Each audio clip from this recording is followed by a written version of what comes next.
Today we're going to be talking about password managers. Yes, I know. My name is Steve. This is TQA Weekly. And many of us have been using LastPass for a while. And if you're one of those that were using the free tier, including myself, you probably noticed that you can no longer use both LastPass on a desktop and mobile without paying for it first.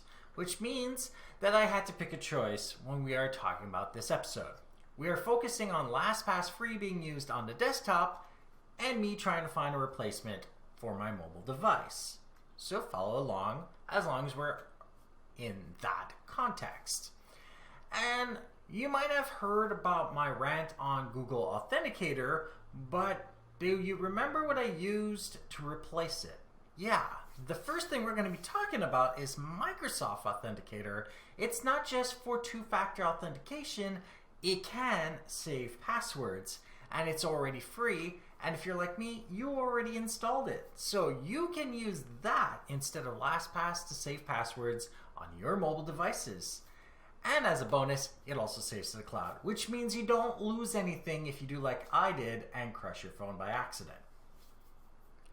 The next thing that you can look at as a replacement to LastPass is Dashlane. Now, when I registered to Dashlane and went through some of the process, it actually warned me that there were 4 breaches using my email address. And the crazy thing is that it's Adobe, XSplit, Moneybookers, and Dropbox. Crazy thing is that Moneybookers had nothing. XSplit I don't use anymore because I switched to OBS. And Dropbox I don't use anymore because I use OneDrive instead. Of course, none of that information was new or relevant since I've changed my password probably 3 or 4 dozen times and used multi-factor authentication on top of that, and all of that dated from 2013 and earlier. So obviously it's a nice touch, and it is something that LastPass offered, and of course Dashlane offers it.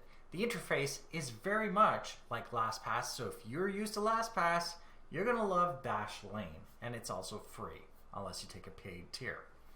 The next one is Keeper. Now, Keeper is free for one device, which is not as great as Dashlane or Microsoft Authenticator, but hear me out.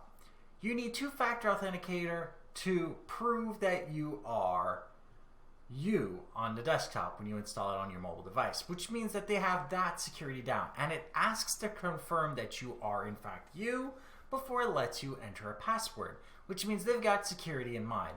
But not just in that form of security. They will also delete all the passwords from the device if somebody is trying to break into Keeper.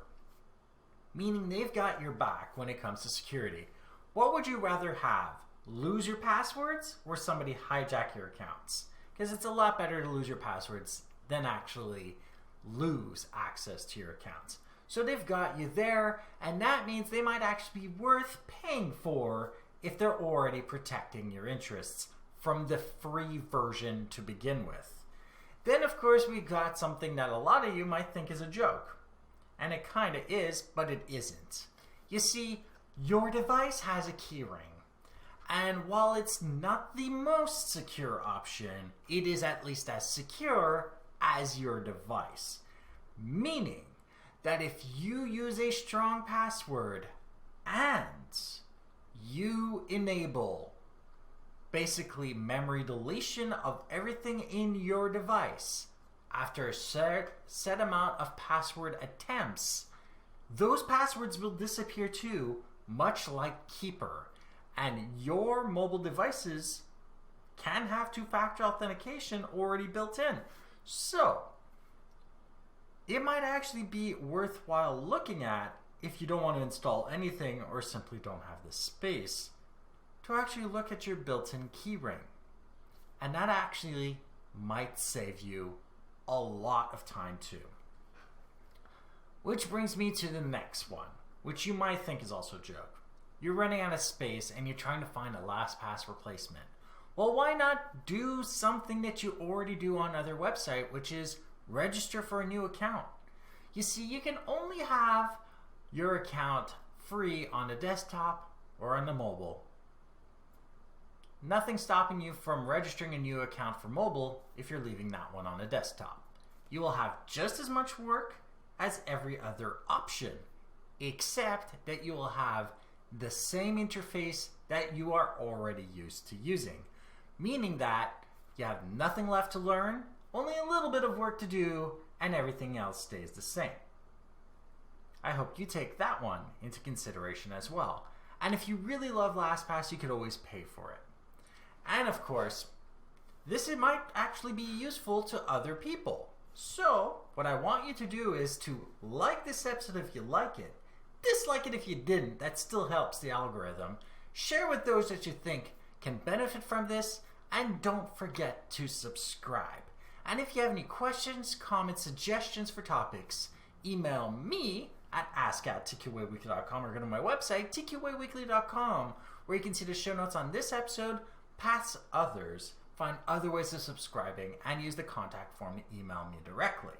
And if you want to ask your questions live, head over to twitch.tv/zaxis1981, where I play video games every Friday, Saturday, and Sunday from 7 to 9 p.m. Eastern Time, where this week I'll be playing Assassin's Creed Origin, and I'll be able to answer you live and in direct. Thank you for watching, and goodbye.